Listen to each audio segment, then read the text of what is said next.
Selamat pagi, masih crowded ya. Selamat pagi ibu-ibu yang tercinta yang sudah didatang di Bible & Co hari ini. Saya tunggu sampai agak tenang dulu ya. Oke, terima kasih. Biasa ya, di mana 2 atau 3 wanita berkumpul di situ terjadi kehebohan. Hari ini saya akan bertugas menjadi moderator ya untuk unit 2 dari Bible & Co ya, seri di bulan Oktober. Tanpa saya panjangkan lagi, saya akan panggil narasumber kita, Mem Dani. Silakan Mem. Kita sambut Mem Dani ya.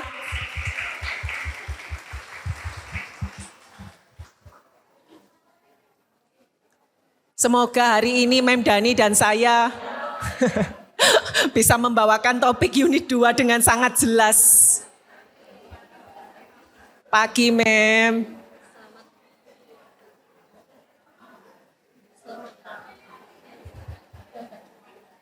Oke, selamat pagi. Pagi.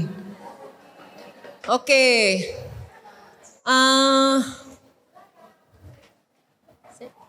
Tak atur supaya bisa lihat semua. Soalnya nanti kalau gini kok membelakangi yang di sana. Ya saya juga ngatur Mem. Oke. Saya senang banget ya hari ini bisa berpartner dengan Mem Dani membawakan topik dari unit 2. Mem Dani ini salah satu dari mentor saya.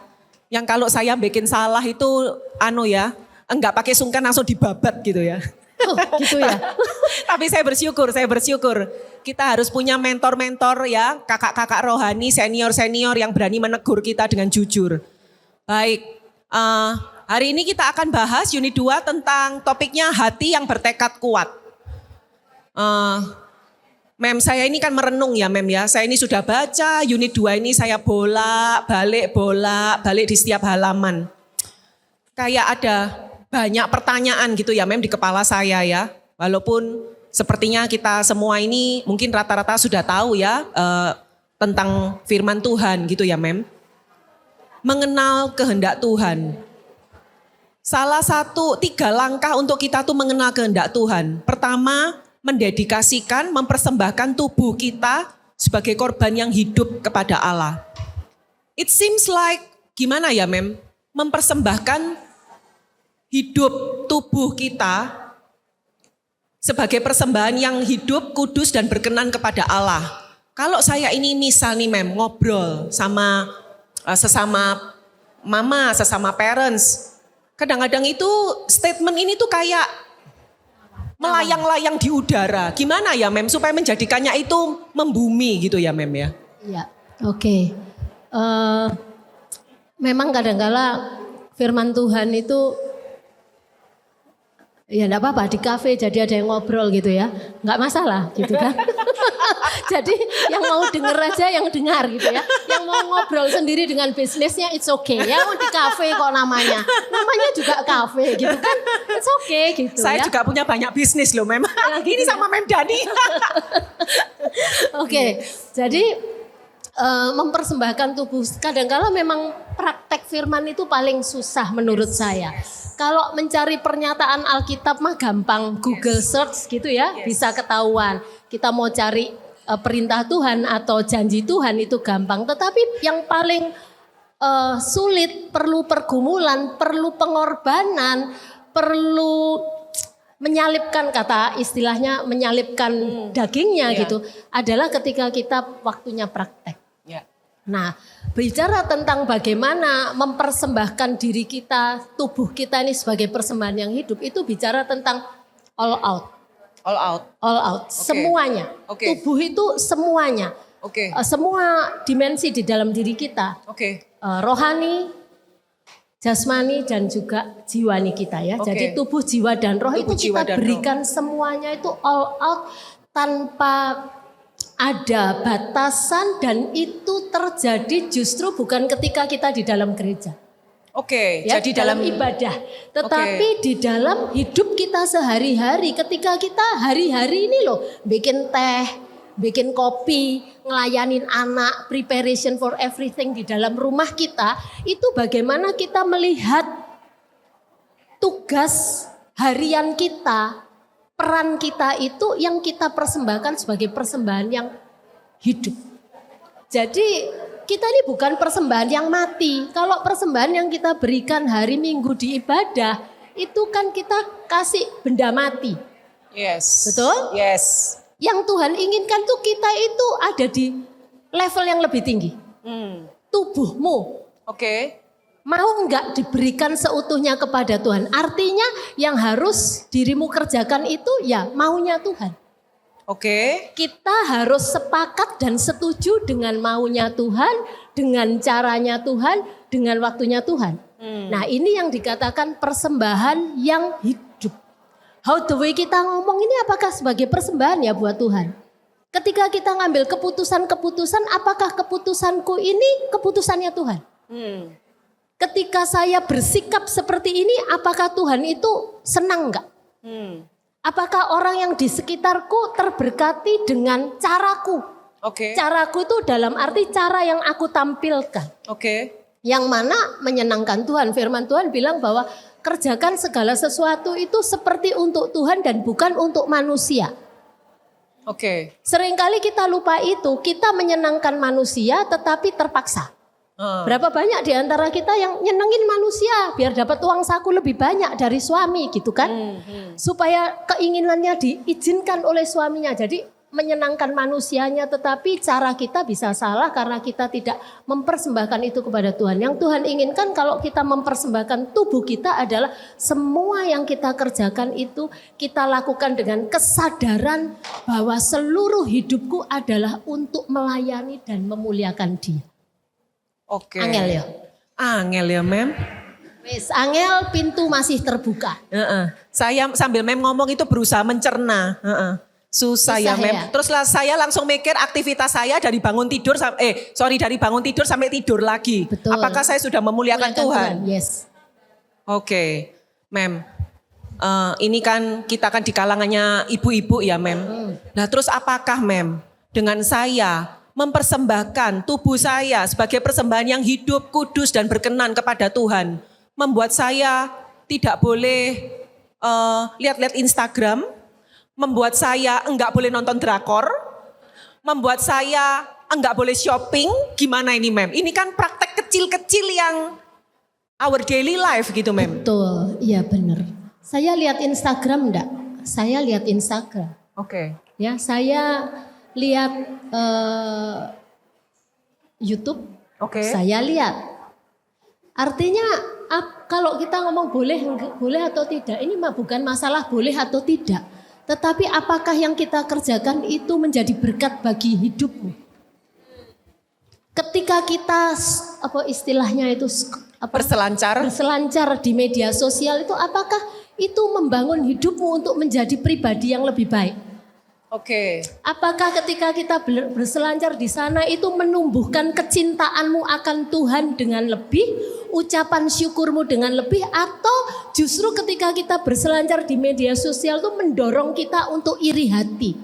Oke. Mendorong kita untuk cemas dan gelisah setelah lihat Instagram, deg-degan. Deg. Loh, temanku yang modelnya biasa kok tasnya bagus. Loh, kok tertawa. Iya. It happens many times ya, Mem. Oke, nah jadi ini yang penting ketika kita mengambil keputusan untuk melihat media sosial atau kita mau belanja lah. Yes. Cek dulu apakah dengan aku spend uang seperti ini, aku belanja barang ini, aku memuliakan Tuhan enggak? Orang kalau lihat aku jadi batu sandungan enggak? Ketika model saya seperti ini terus saya belanja yang sebetulnya itu tidak penting, apakah itu akan membuat tubuh hidupku ini berkenan sama Tuhan, menambah kadar pemuritan saya kepada Dia enggak? Itu menurut saya penting, perlu disadari. Jadi bukan masalah habis gitu kalau sudah ngikut Tuhan, ngerti kehendak Tuhan, menyerahkan tubuh kita untuk jadi persembahan hidup itu terus kita jadi orang yang aneh gitu. Enggak loh. Enggak, kita ini justru tetap ada di bumi untuk kita bisa praktekkan apa yang kita alami bersama Tuhan. Jadi nggak apa-apa ibu-ibu yang mau belanja silakan saja. Tapi waktu mau masuk toko itu berdoa. Ini aku mau ngapain gitu. Loh betul, karena sometimes kita mau masuk memuaskan diri kita sendiri, betul? Jadi kalau mau masuk toko berdoa dulu. Atau bahkan kalau mau berangkat dari rumah, mau naik mobil, mau ke mall, ibu-ibu berdoa dulu. Tuhan, aku mau tolong pimpin aku di mall. Nah kira-kira gimana gitu perasaannya kalau Tuhan pimpin aku di mall. Ini sama halnya ketika dulu saya mendidik anak-anak saya kecil. Oke. Saya ngomong gini, hari ini kita ke mall hanya untuk beli buku. Oke. Nah, anak-anak akan berpikir sedemikian rupa, lo cuma beli buku. Mereka tanya, ini nggak boleh main mami? Oh tidak, cuma Oke. beli buku. Boleh jalan-jalan? Oh boleh. Oke. Tapi beli baju? Oh tidak. Beli makan? Oh tidak. Beli buku. Oke. Jadi kalau ibu-ibu ke mall, ibu-ibu tanya sama Tuhan, Tuhan aku kok disuruh ke mall? Nah, ini kira-kira disuruh Tuhan atau disuruh dagingnya? Ya. Hanya karena sumpek, hanya karena me time. Oke. Terus tanpa tujuan akhirnya pulang-pulang menyesal. Ini tadi kok banyak ya, ini sebetulnya dipakai apa ya? Impulsive buyer. Betul? Yes. Pernah ngalami? Pernah. Bertobat?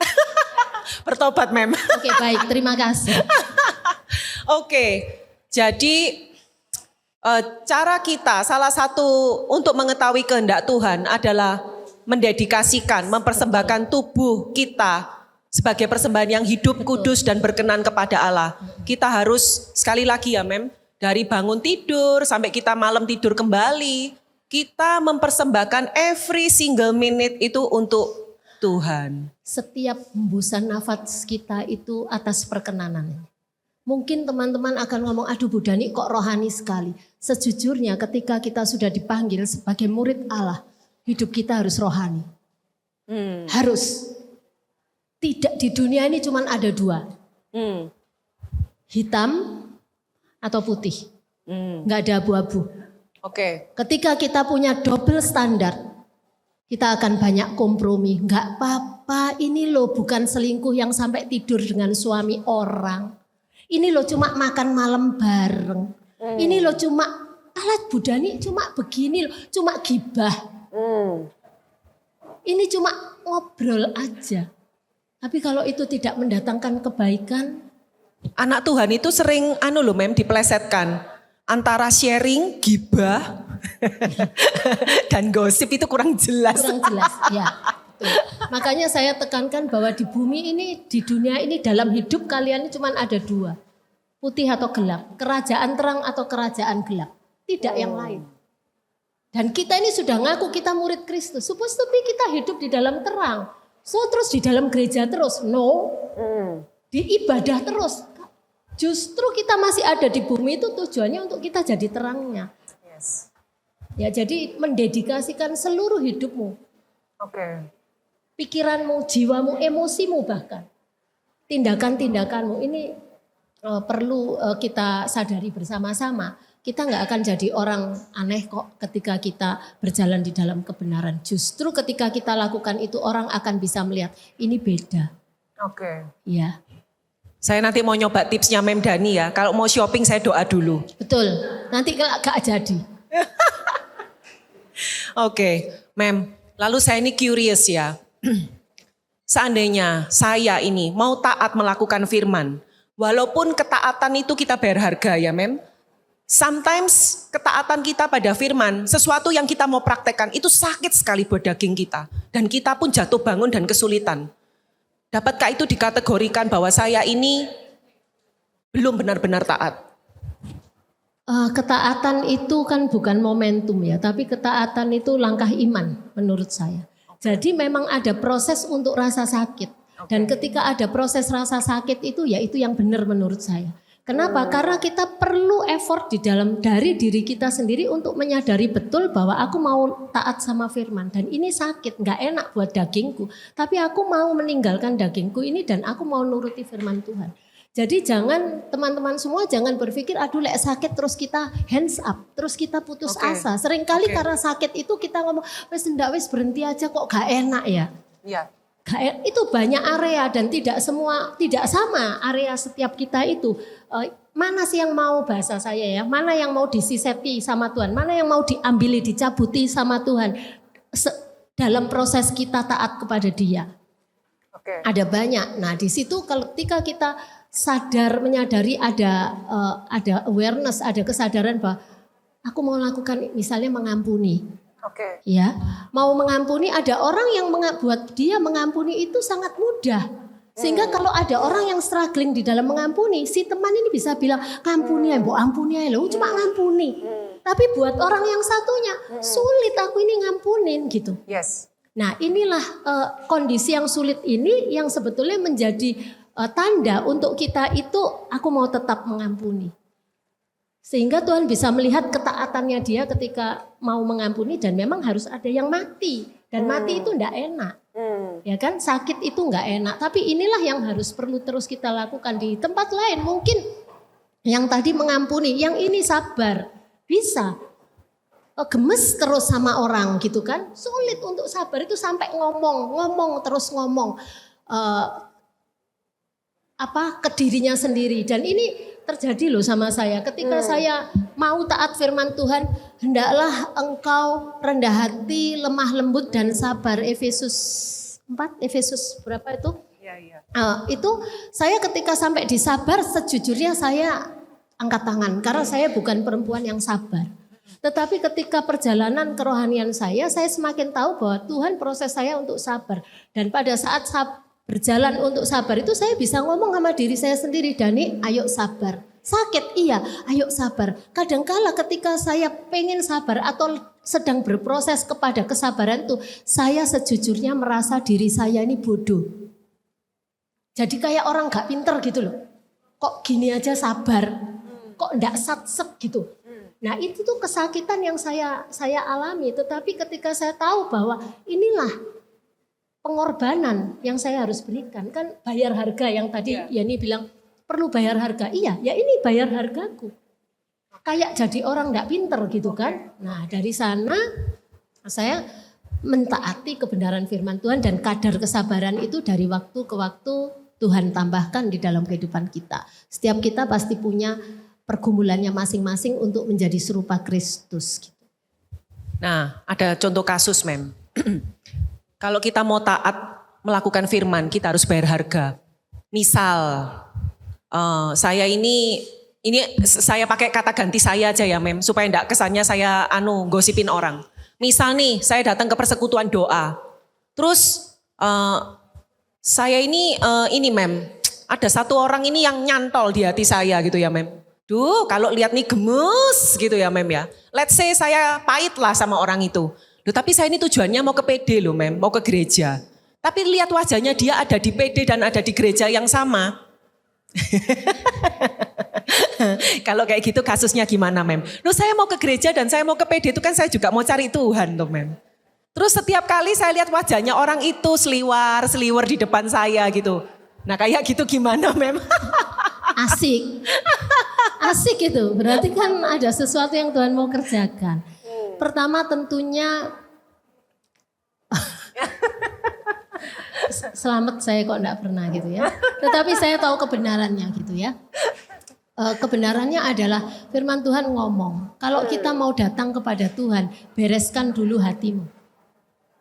Bereskan dulu. Kalau kita mau menyembah Tuhan, bereskan dulu. Artinya apa? Kita perlu melepaskan pengampunan. Kita nih saya selalu punya prinsip, kalau kita ketemu sesuatu, ketemu masalah, ketemu orang, and then kita terganggu, itu yang keliru bukan sana, tapi yang keliru adalah kita. Itu prinsip saya. Jadi kalau saya baca sesuatu, and then saya terganggu sampai cemas, gelisah, resah, jengkel, pengen marah, itu yang salah bukan beritanya, bukan orang yang kita lihat, tapi kitanya. So, hal pertama yang harus dilakukan adalah lepaskan pengampunan. Setelah lepaskan pengampunan, firman Tuhan katakanlah marilah kita mendatangi Allah di dalam kasih karunia. Artinya ada kasih karunia Allah yang kita itu bisa datangi.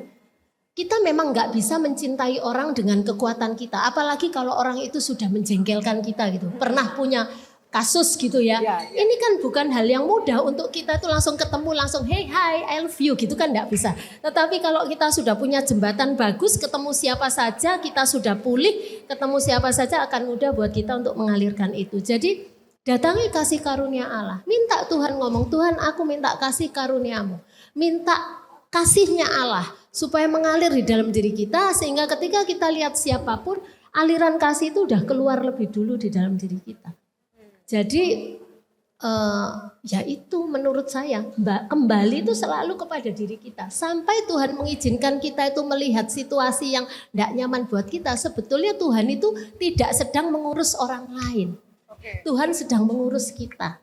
Kalau tadi Yani bilang, wes aku aja. Itu Tuhan sedang mengurusnya. Amin. Ya? Oke. Lalu gini Mem, saya ada pertanyaan lagi. Dibaharui di dalam roh dan pikiran. Misal Mem, kalau ada seseorang itu dari lahir bayi sudah lahir di keluarga Kristen, pergi ke sekolah minggu, sekolahnya sekolah Kristen, papa mamanya pelayanan, dia nggak tahu Allah lain, taunya ya cuman Yesus. Bagaimana saya bisa menjelaskan begini, untuk seseorang yang seperti itu, dia dibesarkan dalam situasi yang seperti itu. Terus disuruh membaharui secara roh dan pikiran. Ini kan bordernya di mana ya Mem? Apakah saya ini memang sudah diperbarui secara roh dan pikiran? Atau memang nature-nya dia begitu dan hidupnya baik-baik saja. Menikah suaminya ya oke, dia ya sayang anak. Nah kayak gitu gimana Mem? Kalau saya bersyukur punya teman seperti itu. Oke. Bagus tuh. Kita nggak bisa menghakimi orang apakah dia sudah diperbarui di dalam roh. Itu tanggung jawab setiap pribadi. Tetapi kalau sampai orang ini, setiap orang menurut saya punya proses hidupnya sendiri-sendiri. Tapi kalau kita lihat dia bahwa dia kelihatan baik-baik saja, semua baik-baik. Ya saya bersyukur atas hidupnya teman ini. Suaminya baik, keluarganya baik. Tetapi saya percaya juga bahwa setiap orang kalau yang sudah sempurna seperti itu pasti dipanggil Tuhan. Oke. Loh, dipanggilnya ini panggil untuk melayani itu maksudnya Mem? Ya bisa dipanggil pulang, sudah beres semua kok. Gitu kan. Saya rodok horor ya Mem. Nah, sebentar. Nah tetapi saya percaya bahwa setiap orang tuh pasti punya pergumulan-pergumulan tersembunyi yang kita ini nggak ngerti. Oke.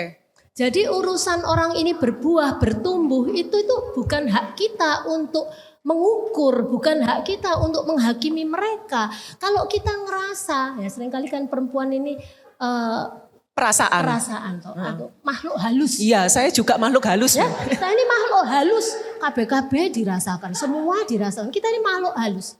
Jadi semua itu harus dengan batin gitu. Kalau kita lihat teman kita misalnya di dalam hati kita kok orang ini kok masih ada begininya gitu ya. Misalnya kalau sampai muncul pertanyaan itu kan berarti kelihatan orang ini semuanya kelihatan oke semua tapi kok kayak gini. Ya, bagian kita untuk membawa keterbebanan itu kepada Tuhan. Karena kalau sekali lagi saya katakan, kalau kita yang merasa terganggu atau kita merasa diberi wangsit sama Tuhan untuk ngelihat orang itu belum berbuah atau bertumbuh, ya please tidak menghakimi dia tetapi membawa itu sebagai keterbebanan kita untuk kita doakan. Sampai in his time, di waktunya Tuhan, kita dikasih izin untuk ngobrol. Entah gimana caranya. Jadi teman-teman, setiap orang pasti punya prosesnya, even dia semuanya sudah kelihatan baik dan benar dan menyenangkan. Tetapi pasti dia juga punya pergumulan, selama orang di bumi itu pasti ada pergumulan yang mungkin kita tidak lihat. Atau kita lihat dan kita menghakimi, kita seolah-olah terbeban untuk dia ngasih tahu, hei berbuah, hei bertumbuh. Nah kalau kita merasa punya beban seperti itu, jangan terburu-buru untuk mendatangi dan berbicara.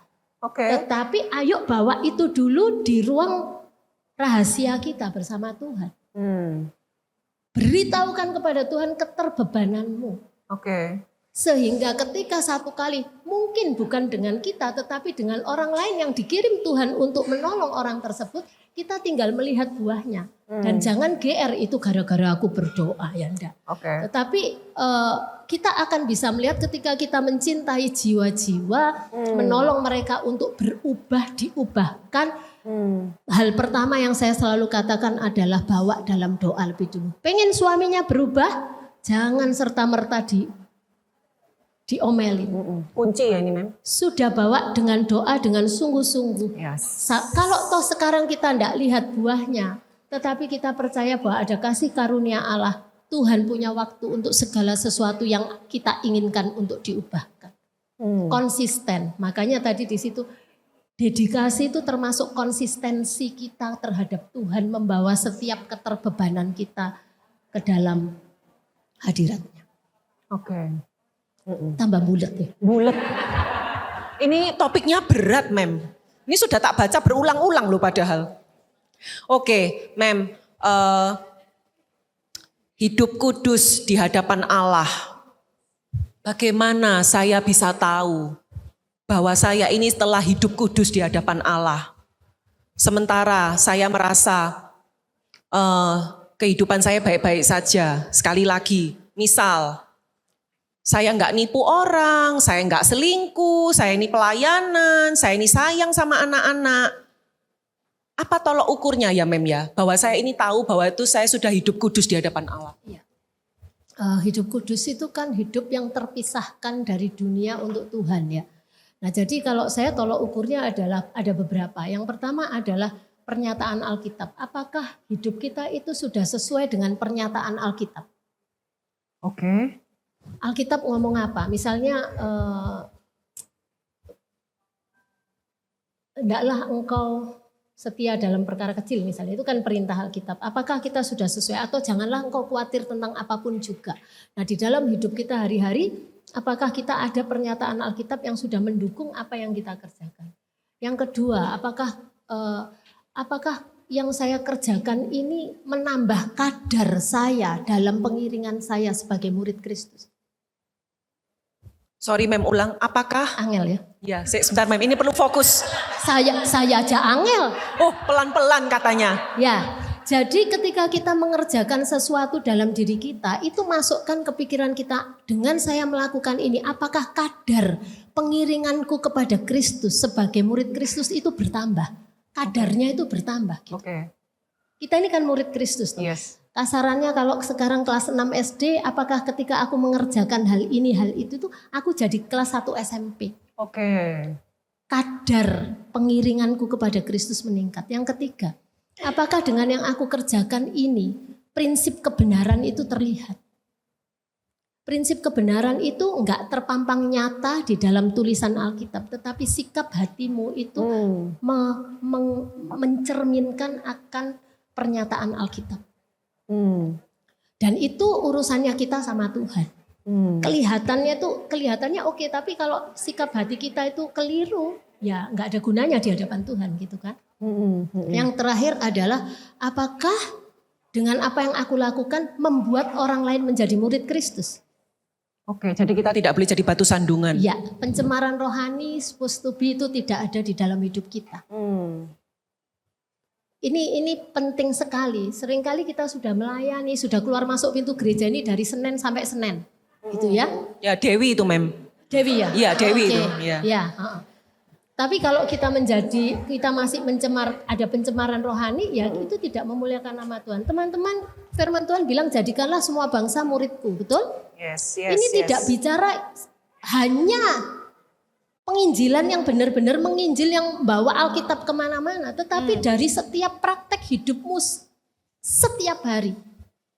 Praktek hidupmu hari-hari di rumah itu loh. Membuat anak-anakmu semakin cinta Tuhan gak?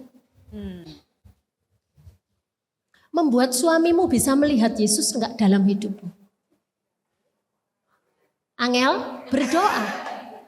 Tapi ini yang sebetulnya kan tadi ya ini bertanya apa indikatornya kan gitu. Yes. Apa barometernya apa. Nah kalau dalam hidup saya ini yang saya praktekkan karena firmannya ngomong begitu. Prinsipnya kita ini kan diselamatkan untuk menjadi berkat bagi orang lain. Kita ini diselamatkan untuk menjadi serupa Kristus, betul? Diselamatkan untuk bertumbuh dan berbuah, berakar. Nah itu aja jadi indikator. Apakah dengan aku melakukan ini, aku berakar semakin dalam? Aku melakukan ini, apakah aku bertumbuh? Kalau aku melakukan ini, apakah aku berbuah? Nah ini, kalau ini tidak kelihatan ya jangan lakukan. Cari tahu Tuhan aku mesti lakukan apa.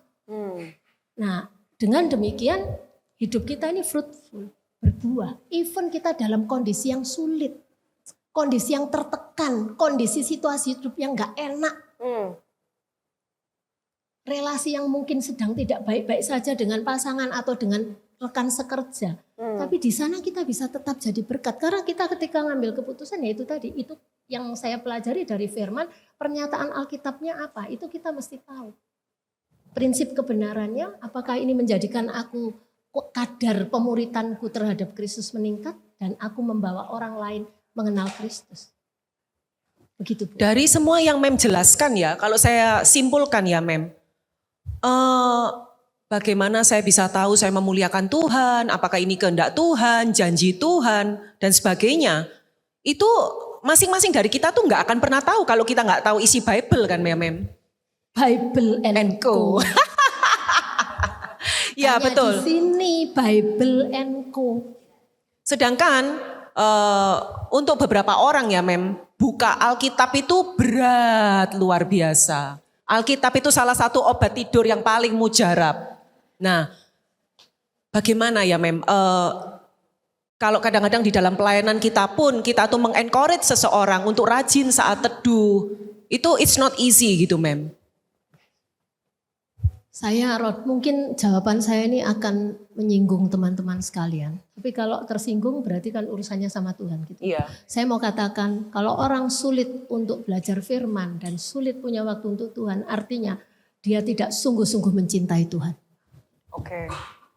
Karena ketika kita sungguh-sungguh mencintai Tuhan, kita akan mengorbankan segala sesuatu, kita akan bayar harga untuk menomorsatukan itu. Jadi kalau kita masih pakai alasan repot, ini aku ngurusin pabrikku, berarti kalian lebih cinta itu daripada cinta Tuhan.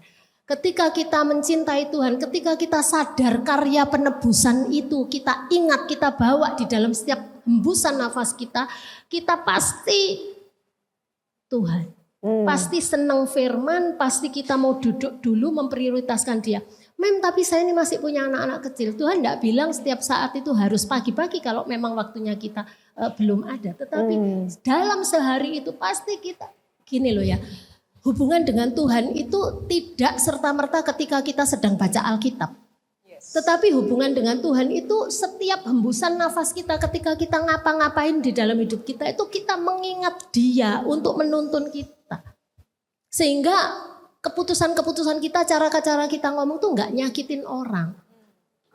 Dan saya selalu bilang bahwa kalau kamu cinta Tuhan, kamu ngerti karya salib Yesus yang mahal. Hidupmu itu senilai satu tetes darah Yesus yang mahal yang nggak bisa diganti oleh apapun. Dan kalau kita sadari itu, kita bisa meninggalkan segala sesuatu untuk membangun relasi. Ini bicara tentang relasi kita sama Tuhan. Sampai kita ngerasakan tidak ada batas, yang tidak ada hal-hal yang membatasi hubungan kita sama Tuhan. Jadi ya kalau kita cinta Tuhan tentunya ada prioritas untuk kita ngobrol sama Tuhan. Nyetir mobil misalnya, yang kita pikirin itu bagaimana Tuhan itu kita izinkan bekerja di dalam diri kita lebih. Ingat baik-baik ketika kita terima Yesus, Tuhan ada di dalam dirimu. Tetapi banyak di antara kita yang tidak mengizinkan Tuhan bekerja di dalam diri kita. Kita mengizinkan Tuhan bekerja di dalam kita ketika problem besar datang. Baru kita bengok-bengok, nyari-nyari, teriak-teriak, mana Tuhan, mana Tuhan. Loh Tuhan stay in your heart. Tapi kita tidak izinkan beliau bekerja luas. Tidak izinkan Roh Kudus bekerja besar, bekerja terus-menerus di dalam hati kita. Kita masih pakai otak kita masih pakai pengalaman kita masih pakai, oh dulu. Oh kata TikTok. Kata TikTok. Oh kata TikTok. Kata TikTok begini. Oh katanya itu begitu. Tapi kita enggak ngomong kata firman. Ini prinsip teman-teman sekalian bahwa kebenaran firman itu harus jadi patokan hidup kita. Kita tidak akan jadi orang yang aneh karena kita prinsip hidup kita firman Tuhan. Ini prinsip kebenaran. Kalau kita pegang ini maka hidup kita benar-benar kalau enggak hitam ya putih. Enggak akan abu-abu, kita enggak akan kompromi dengan dosa. Hal-hal yang bertentangan dengan firman Tuhan bicara bahwa itu dosa. Even itu masih di pikiran kita, ketika kita curiga aja sama orang, ketika kita nggak percaya saja suami kita, itu celah yang terbuka, which is iblis bisa masuk segera dan menguasai alam pikiran kita. Termasuk tentang kekhawatiran hidup ya Mem. Betul. Jadi kalau dibilang Kalau kita khawatir itu melanggar firman Tuhan. Jawaban pendeknya, iya. Saya ini orangnya sering khawatir loh, Mem. Oh, berarti saya melanggar firman. Melanggar firman Tuhan. Oke. Kalau saya, iya. Karena firman Tuhannya bilangnya apa? Pernyataan Alkitabnya. Janganlah hendaknya kamu khawatir tentang apapun juga. yes, tentang apapun juga. Tentang anak, tentang bisnis, tentang suami, tentang pembantu, tentang harta karun, tentang baju. Semuanya, segala sesuatu. Yes. Nggak boleh khawatir. Terus Mem, ya apa? Tapi kan khawatir itu selalu kita bersembunyi di hal ini. Khawatir itu kan manusiawi gitu kan. Betul, itu manusiawi kalau dia tidak percaya sama Tuhan. Oke. If you trust your God, itu tidak muncul sedikit. Oke. Kalau toh muncul, kita bisa segera ngomong sama Tuhan, Tuhan aku percaya kepadamu. Iblis aku perintahkan kau pergi dari pikiranku supaya aku tidak tinggal di dalam kekhawatiran. Oke. Karena kekhawatiran itu nular. Oh, oke. Kekhawatiran itu seperti atmosfer, seperti oksigen.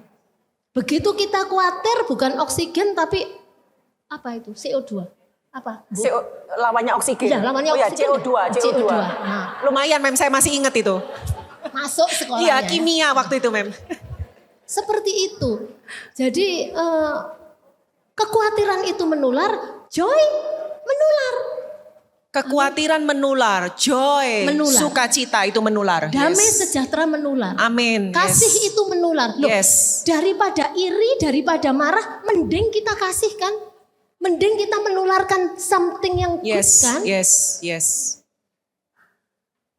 Iya, saya ini mencerna. Soalnya setiap kata-katanya Mem ini punya banyak makna. Jadi ini bulat di sini, Mem. Ya, oke. Enggak, nanti salah. Iya. Jadi saya. Oke, jadi kuncinya itu semuanya tuh back to Bible. Yes. Tidak ada jalan lain, tidak ada sumber lain. Yes. Resources kita cuman Alkitab. Alkitab. Karena disitulah jalan kebenaran dan hidup. Dan Alkitab ini adalah perkataan Allah sendiri. Ketika kita percaya akan perkataan Allah, maka kita akan terus lari kepada beliau untuk mengarahkan kehidupan kita. Tidak lihat primbon yang lain. Oke. Bagaimana saya bisa bicara tentang Alkitab pada orang-orang yang belum lahir baru? Lewat hidupmu.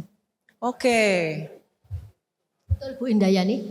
Betul, oke, didadai, oke, restu. Lewat hidup kita. How the way we respond everything.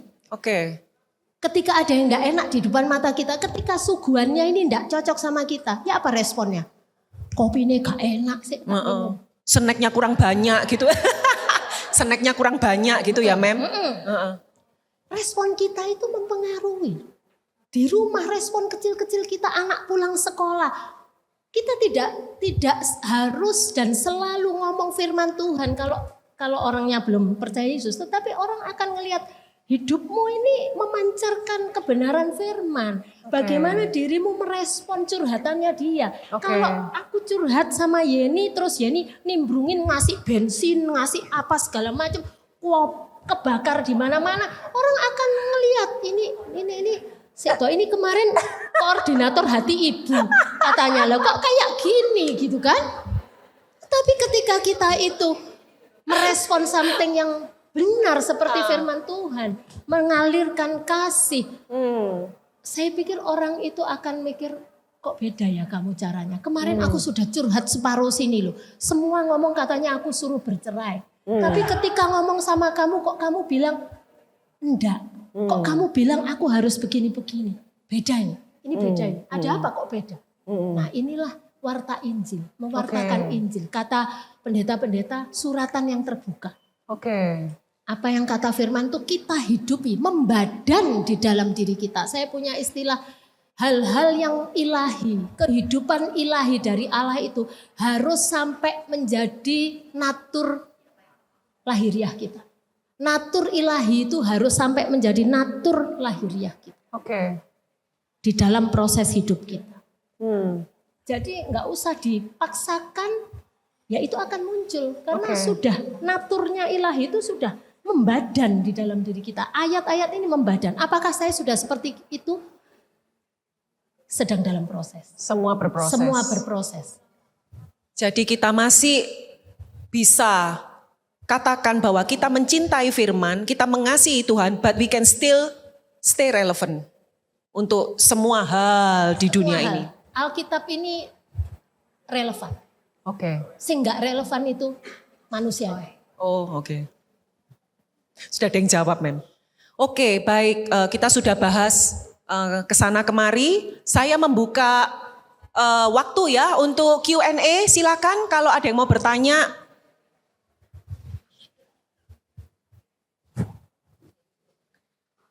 Sorry. Oh iya, oke, silakan. Lili.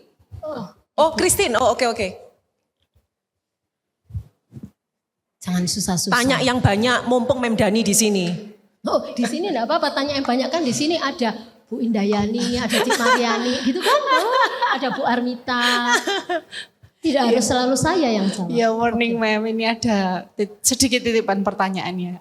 Gimana sih caranya supaya kita itu makin cinta Tuhan, terus bisa merasakan kasih Allah itu sehari-hari ya dalam hidup kita. Padahal kadang-kadang kita tuh kok rasanya Tuhan itu enggak tiap hari tak rasakan. Terus Tuhan tidak setiap hari. Tuhan itu kayaknya tidak setiap hari kita rasakan gitu loh. And then apakah dengan cuma baca firman, terus sehari-hari cinta kita itu bisa makin bertambah, atau kalau makin kita baca firman itu kita makin tertuduh karena dituduh dengan misalnya berbagai peraturan-peraturan di dalam firman. Itu aja Mem, thank Ya. you. Tentunya firman ini yang memerdekakan kita, nggak ada yang lain. Jadi ketika firman kita baca terus kita merasa tertuduh, ya kita tinggal datang toh kepada kasih karunia. Kita tinggal minta kok, siapa sih yang menuduh kita? Pasti iblis bukan? Dan Tuhan tuh menginginkan kita bebas. Iblis menginginkan kita itu terikat dengan segala macam tuduhan, which is akhirnya kita wes terikat sajalah sama dosa gitu ya. Nah jadi terus baca firman Tuhan, jangan berhenti karena tuduhan setan. Kita perlu kan firman Tuhan bilang aku memberikan kepadamu kuasa untuk menginjak ular dan kalajengking. Yes. Jadi kita punya kuasa untuk mengusir setan, tidak mempengaruhi, tidak mengintimidasi, tidak menuduh kita. Jadi kita akan terus baca itu. Yang kedua, buka hatimu untuk terus minta Tuhan, aku minta engkau terus nyata di dalam kehidupanku. Minta aliran kasih Allah sehingga kita itu benar-benar ngerasakan bahwa Allah itu mencintai kita lebih dari apapun. Ada banyak janji Tuhan. Teman-teman kalau baca Alkitab kan isinya cuma 2 ya. Perintah yang harus dikerjakan dan janji yang harus dipegang. Yes, Jadi selain yes. menerima perintah Allah untuk kita kerjakan hari-hari itu, kita juga pegang janjinya. Kita sedang pengen ngerasakan Tuhan itu di apa? Di setiap hari-hari kita. Ya kita tinggal ngomong, firman Tuhan bilang mintalah kepadaku. Jadi teman-teman jangan nganggep minta kepada Tuhan itu untuk hal-hal yang spektakuler. Untuk hal-hal yang simpel-simpel pun minta. Oh hari ini aku pengen tenang Tuhan, pengen teduh Tuhan. Just ask. Tuhan hari ini sepanjang hari kasih aku damai sejahtera yang melampaui segala akal. Yes. Sehingga kita bisa merasakan Tuhan itu ada di dalam hidup kita. Tuhan hari ini aku mau ketemu sama si A itu Tuhan. Sebetulnya lelah Tuhan. Tapi Tuhan izinkan ketemu buat damaimu, buat kasihmu mengalir dalam hidupku. Sehingga ketika aku ketemu sama dia, aku merasakan Tuhan menyertai aku. Kalau perlu untuk hal-hal ini, untuk hal-hal yang menginginkan Tuhan kita rasakan, sedikit maksa no problem. Oh boleh ya Mem? Oh Tuhan seneng lah kita Oh, paksa untuk itu. oke, Tapi ya. lah kita maksa Tuhan untuk yang titik-titik apa itu ya kata Tuhan sebentar. Maksudmu minta itu untuk apa? Tapi ketika kita mau Tuhan aku merindukan engkau hadir dalam hidupku. Dengan sangat senang hati beliau akan menunjukkan kehadirannya dalam hidup kita. Amin. Pernah minta itu?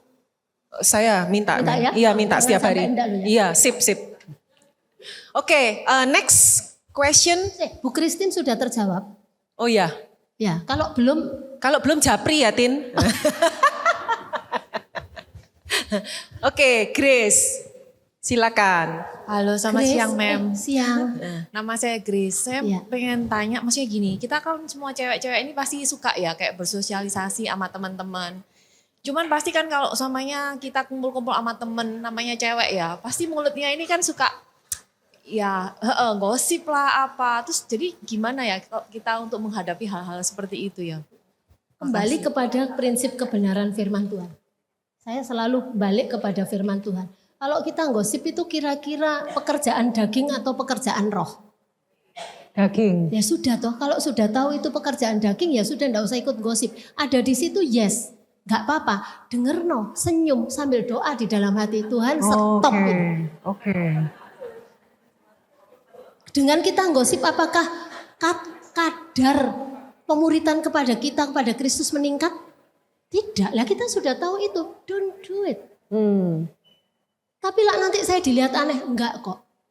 Enggak aneh. Dengarkan. Doa di dalam hatimu. Nanti Roh Kudus nitipkan kata-kata apa untuk kalian omongkan ke mereka. Bukan bawa bensin gitu ya. Untuk disiram bersama-sama. Tidak. Tetapi ini pilihan kok sayang. Ini pilihan, hidup ini pilihan. Kita mau jalan di dalam kebenaran atau kita mau abu-abu. Seringkali kita takut kehilangan teman, makanya kita kompromi. Saya punya banyak teman dulu di SD, SMP, SMA gitu, kuliah gitu, dan bahkan teman kerja.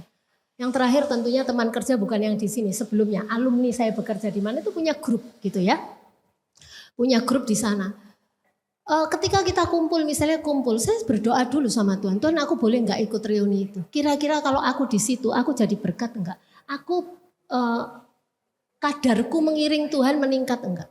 Ketika kita sampai di situ, ternyata ngobrolannya itu yang menurut saya tidak pas, ya saya diam.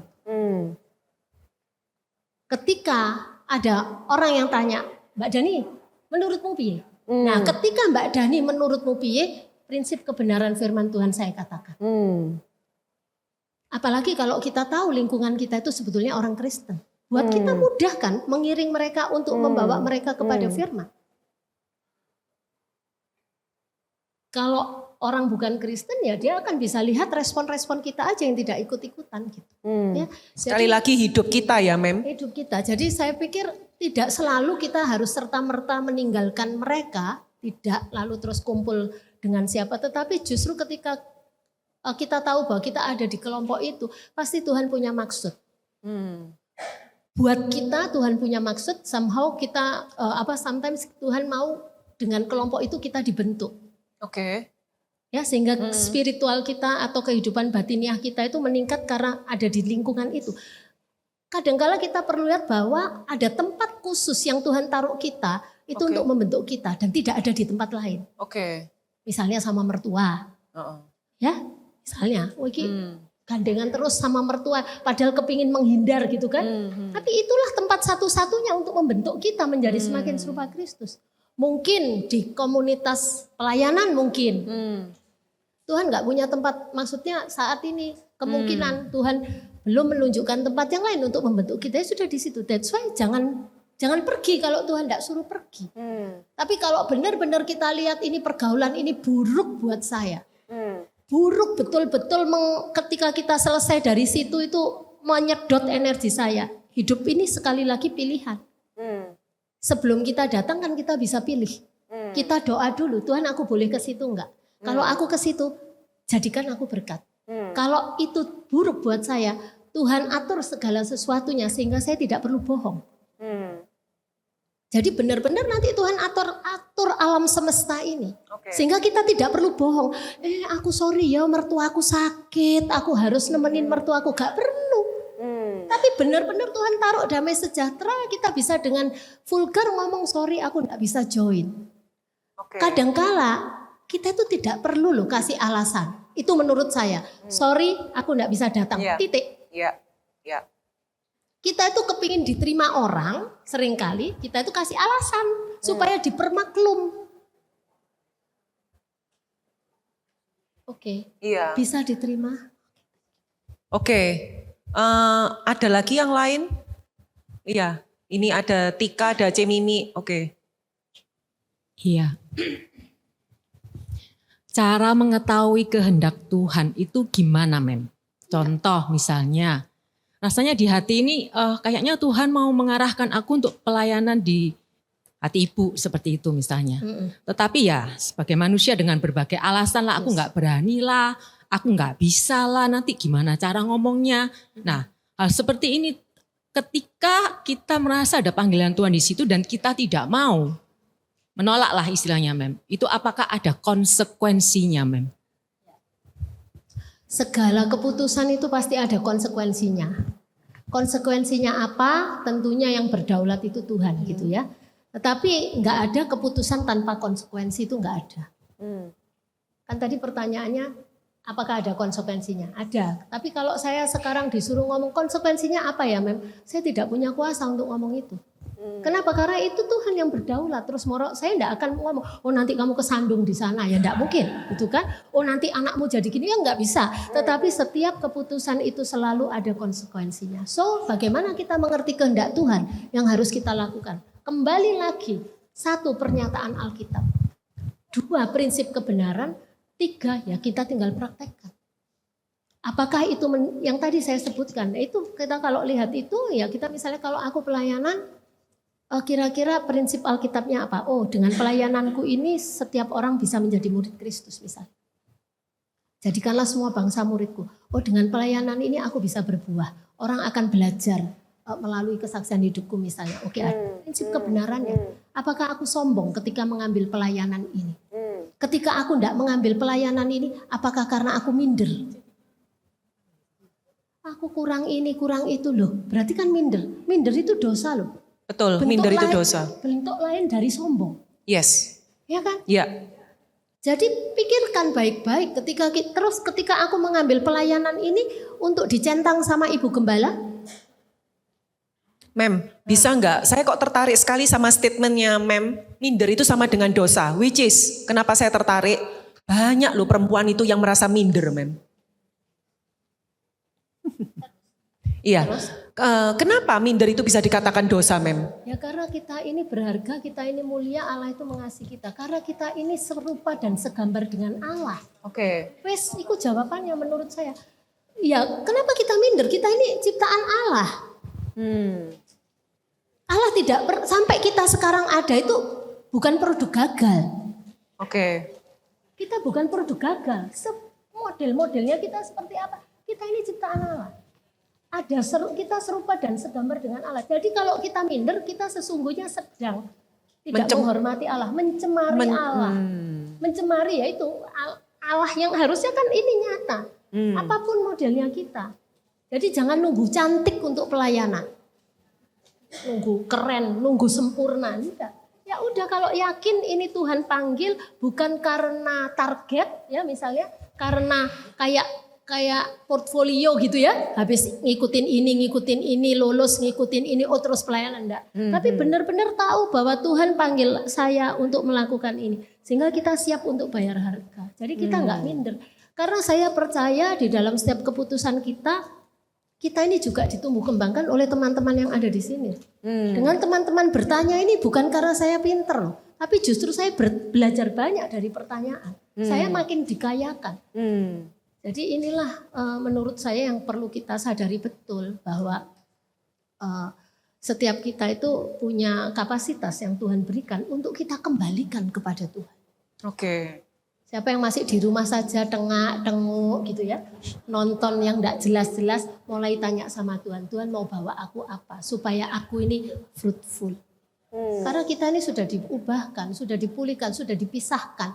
Gunanya kita dipisahkan dari dunia ini untuk dikembalikan kepada dunia untuk jadi berkat. Yes, betul.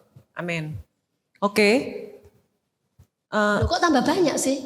Iya. Oh, sebentar. Ini maksudnya Bu Mariani, sudah selesai. Ini tambah banyak yang tanya. Masih oke. Ini ada Tika tadi yang belum dan ini ada Ibu. Oh sana. Sebentar. Yang mana dulu? Tika dulu ya. Sudah terlanjur noleh ke sini. Nanti saya disiwak sama Tika. Silakan Ibu Tika.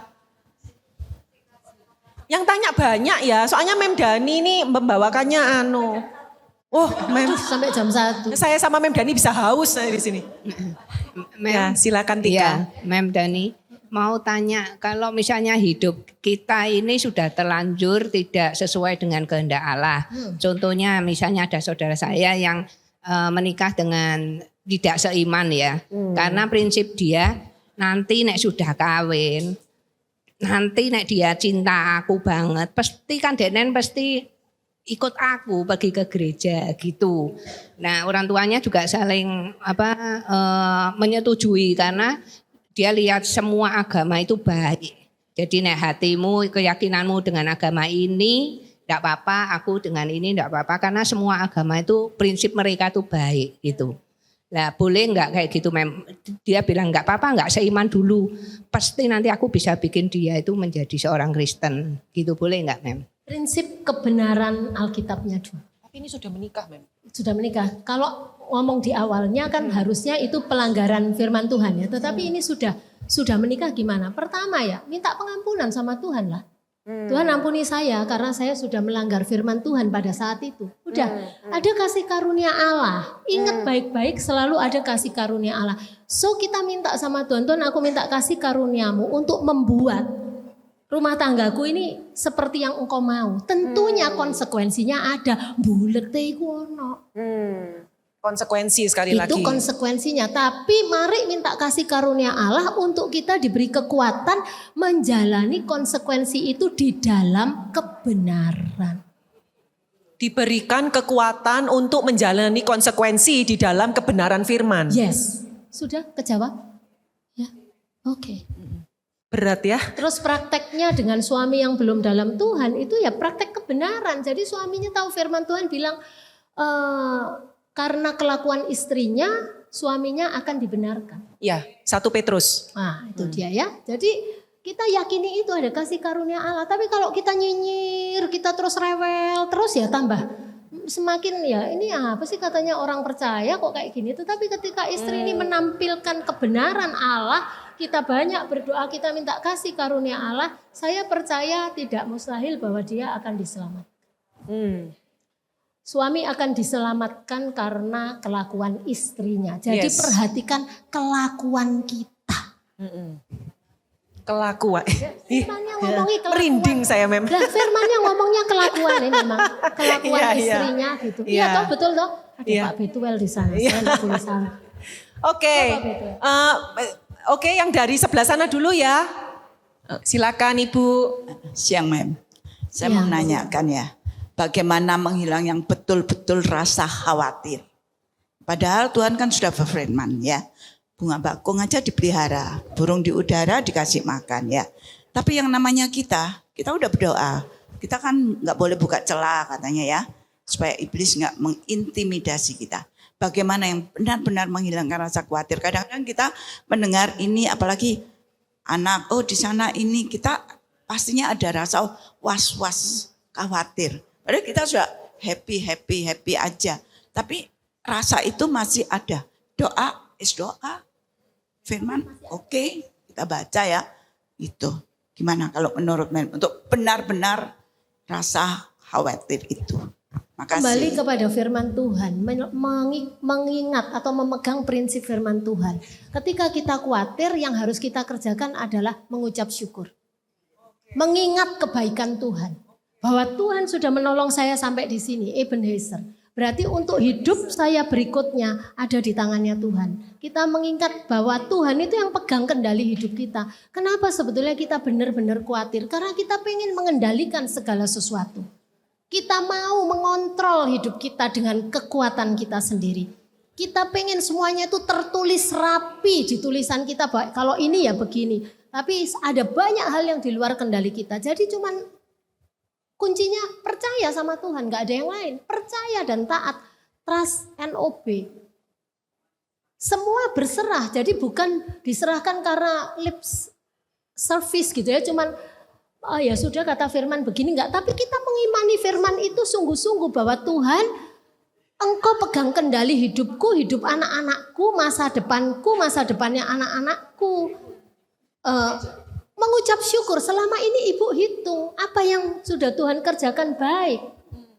Kemarin ada satu ibu konseling dengan saya ngobrol lama lalu saya bilang susah hidupku ini, susah. Terus saya itu ketawa, saya tanya, rumahmu di mana? Terus dia sebutkan satu kompleks perumahan yang mahal di sebelah sini. Oh oke. Saya ngomong, mobilmu apa? Dia sebutkan ini. Terus saya tanyain urusan harta benda. Terus dia bilang gini, Mem kok Mem tanya harta benda? Iya, karena itu yang paling gampang untuk mbok lihat dan kamu syukuri. Saya bandingkan, dia Budani. Seriously, dia Bu Dani. Rumahmu di mana? Di situ. Saya bilang, saya Gunung Sari Indah. Mobilmu apa ini? Saya ini. Penghasilanmu berapa segini? Saya ini. Kamu ini saya. Oke, coba lihat wajahmu sama wajahku, tak kasih cermin. Seru mana?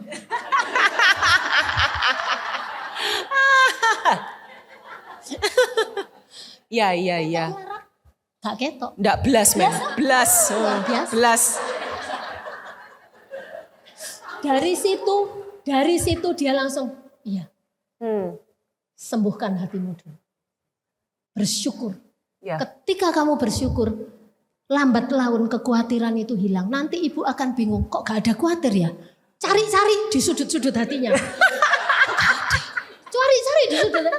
Saya lakukan itu. Saya cari-cari di sudut hatiku. Kok gak khawatir? Padahal ini gak jelas. Ini gak jelas. Itu kok gak ada ya? Karena damai sejahteranya itu mengalir. Percaya. Trust NOB statusnya Bu Armita. Trust NOB. Oke.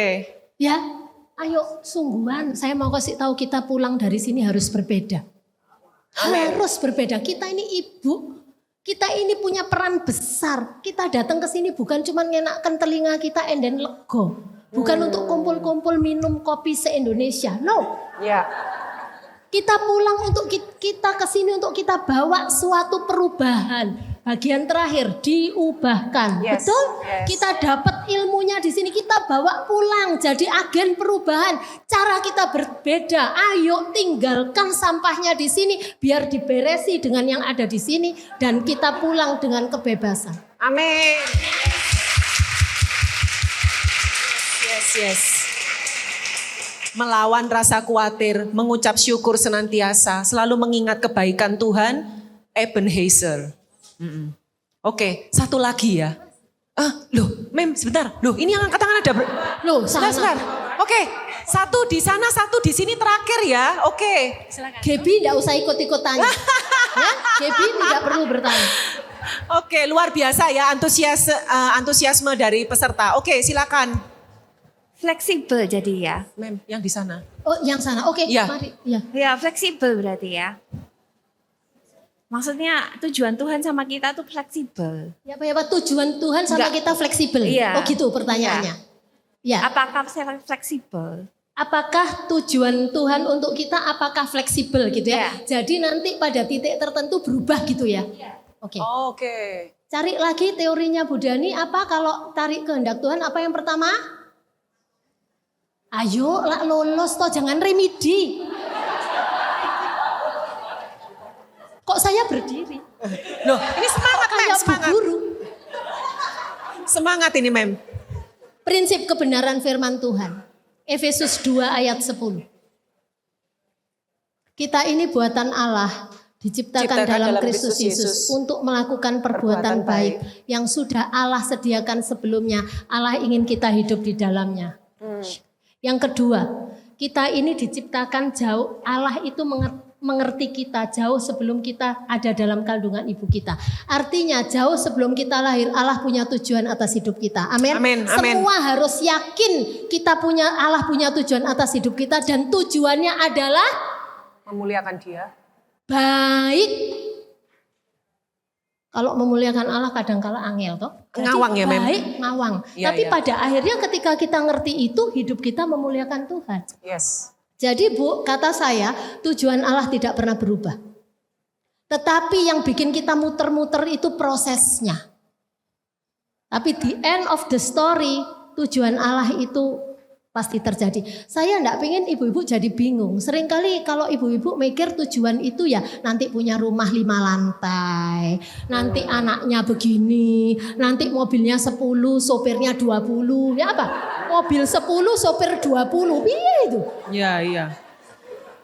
Anyway, jadi ini yang Itu kalau saya di rumah punya sopir 20, saya setiap hari meeting terus di rumah Gitu Mem. ya? Soalnya di rumah stafnya banyak. Jadi yang bikin kelihatannya tujuan Allah tidak terjadi itu prosesnya. Kita berontak, kita tidak terima, kita penuh kepahitan hati, kita punya pikiran sendiri, kita pakai standar sendiri, kita pakai caranya kita, itu bikin ruwet. Tapi coba kita taruh hati kita bilang terserah Tuhan. Tuhan, aku mau caramu meskipun ndak enak. Nanti sekejap kita bisa memuliakan nama Tuhan. Sekali lagi saya framing ya, bukan tujuannya Allah itu bukan cuma bikin kita terkenal di bumi. Yes. Bukan cuma mengumpulkan harta di dunia yang sementara nanti kita tinggal. Menurut saya hidup cukup saja, puji Tuhan. Kita nggak pakai posing hitungi bunga deposito. Makin kaya, makin posing. Kenapa saya nggak posing? Nggak ada sing dihitung. Ya supaya nggak tegang kalian, jadi saya itu ngomong begini gitu ya. Seriously, semua orang yang bingung karena banyak yang mesti dihitung. Itu di sana ya Pak, ini dapatnya berapa. Jadi jawaban pendeknya, rencana Tuhan tidak pernah berubah. Amin, amin. Rencana Kalau mau Tuhan. Tepuk tangan buat Tuhan. Yes. Usah sungkan. Mem, audiensnya itu, Mem Dani sampai minta sudah. Terakhir, sangat terakhir Mem, terakhir banget. Oke, baik. Ya silakan Ibu. Terima kasih untuk waktunya. Saya Liantiana. Kebetulan saya bertugas di kesehatan. Saya di Puskesmas Keputih. Pada tahun 2017 sampai sekitar hampir 6 tahun saya ditugaskan di Liponsos Keputih. Mungkin ada yang belum pernah ke Liponsos Keputih. Ya, seperti itu. Nah, menjawab atau mau melengkapi ada yang bertanya, kadang-kadang kenapa kok kita itu nggak merasa bahwa Tuhan itu ada gitu ya. Dari situ saya, atau ada yang lebih ekstrem lagi, kalau misalnya ada masalah, saya ini orang yang paling malang sedunia. Mungkin ada yang berpikiran segitu juga ya.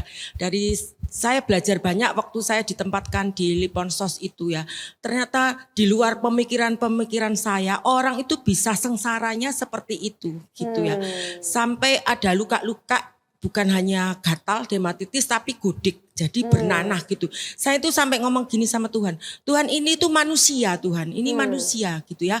Dan di situ kebanyakan lokasinya kan dari pemerintah itu punya 5 UPTD. 5 UPTD salah satunya yang di Keputih itu untuk ODGJ. Orang dengan gangguan jiwa gitu ya. Dan sekarang waktu saya kecil saya pernah ke situ itu banyak perempuannya. Sekarang banyak laki-lakinya.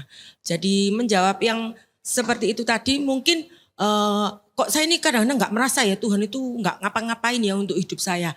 Lah sekali waktu kita kasih plan untuk kita atau sekeluarga, kita bisa berkunjung ke situ juga. Kita tanya dulu misalnya yang dibutuhkan berapa gitu ya, yang dibutuhkan apa.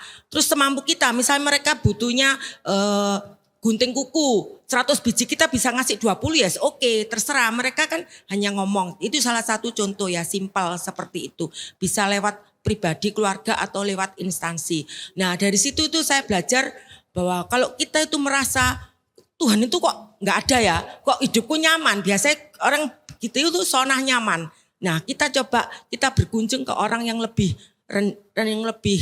sengsara seperti itu. Atau mungkin kita lagi merasa susah. Aku ini kok orang paling malang sedunia ya. Nah nanti di situ kita tuh akan terkaget-kaget ketemu orang-orang dengan masalah-masalah itu yang seperti itu. Jadi contoh misalnya ada, saya sebutkannya AI gitu ya. AI itu ditaruh di situ. Ternyata AI itu punya saudara misalnya, saya gampang-gampangan 2 atau 3, saya nggak seberapa hafal. Nah orang tuanya dari AI itu sudah meninggal. Nah saudaranya itu mungkin sudah meninggal, AI-nya mungkin nggak berkeluarga atau sendirian, tinggal keponaannya. Nah sama keponaannya itu taruh di situlah. Padahal kadang-kadang saya itu mikir AI itu di rumah itu orang tuanya kan secara itu punya hak atau gimana ya, mengusahakan supaya AI-nya ini dapat lebih enak, nyaman, nggak taruh di situ. Nah kadang-kadang orang itu meskipun sama keluarga sendiri bisa mengakalinya itu seperti itu. Nah saya juga belajar, itu yang pertama yang saya mau sharing untuk yang ini. Yang kedua kadang-kadang saya itu juga agak bingung ya, misalnya melihat antara, banyak contoh soalnya, antara orang itu percaya sama orang itu pasrah gitu. Nah ini kan saya itu rencananya kan saya itu pensiun kalau nggak ada perubahan yang kemarin Oktober 2025, Ya, itu saya mau pensiunnya masih 2027. Ternyata ada SK itu nggak tahu nanti kalau ganti pimpinannya. Saya di grade, jadi saya pensiunnya tahun depan. Terus lah waktu itu ya sempat waduh, kan semua kita tuh punya hitungan porak-poranda. Terus sudah berjalan beberapa bulan terus teman saya itu nyelentuk. Kamu nih mau pensiun dipercepat kok, tenang-tenang aja. Loh, lah terus mau apa? Saya tuh ngomong sama Tuhan, saya mau nangis juga. Nangis sampai seberapa kuat, saya mau ini juga sampai seberapa kuat gitu ya. Ya saya berusaha apa yang ada di depan mata saya kerjakan. Ya seperti itu. Cuman kadang-kadang saya tuh saya sering menemui orang tuh yang percaya tapi kok kadang-kadang nggak ada bedanya dengan pasrah gitu. Ya cuman itu aja. Oke, jadi pertanyaannya adalah perbedaan percaya dan pasrah. Oke, yang bagian pertama tadi sharing ya. Oke, thank you. Makasih Bu. Kalau percaya ya prinsipnya firman Tuhan. Karena Allah itu yang memegang kendali hidup kita. Ada janji-janji firman Tuhan. Kalau orang pasrah itu orang putus asa. Jadi yang gak ngerti kebenaran firman Tuhan. Ya wes tak jalani aja, nanti ketemu di sana ada tembok ya menggok kanan. Nah itu jadi pasrah dan berserah berbeda ya. Berserah itu adalah ketika kita percaya kebenaran firman Tuhan dan kita menjalaninya. Bukan lagi dengan kekuatan kita. Oke. Baik, karena waktu kita sudah habis ya, bahkan sudah melebihi. Saya dan Mem Dani berterima kasih ya karena kita sudah sharing panjang lebar. Semoga semua yang disampaikan oleh Mem Dani itu sangat bermanfaat untuk membangun kerohanian kita. Baik, saya kembalikan kepada Lili. Kita akan segera Bentar, balik. saya ada statement akhir sebentar aja. Dari tadi pagi ditaruh Tuhan. Ibu-ibu, Tuhan itu tidak hanya memberikan keterampilan kepada kita untuk terbang seperti Raja Wali. Tetapi Tuhan juga menginginkan kita punya kecanggihan untuk mendarat. Jadi kita tidak cuma di awan-awan di hadirat Tuhan saja gitu ya. Memperlengkapi diri kita, tapi Tuhan juga mau kita mendarat dan kita jadi berkat berproses dengan setiap kondisi situasi hidup kita. Ya, bukan hanya untuk naik ke gunung Tuhan, tetapi juga turun ke lembah dan menyatakan kemuliaan Tuhan. Tuhan memberkati. God bless. Thank you, Ya.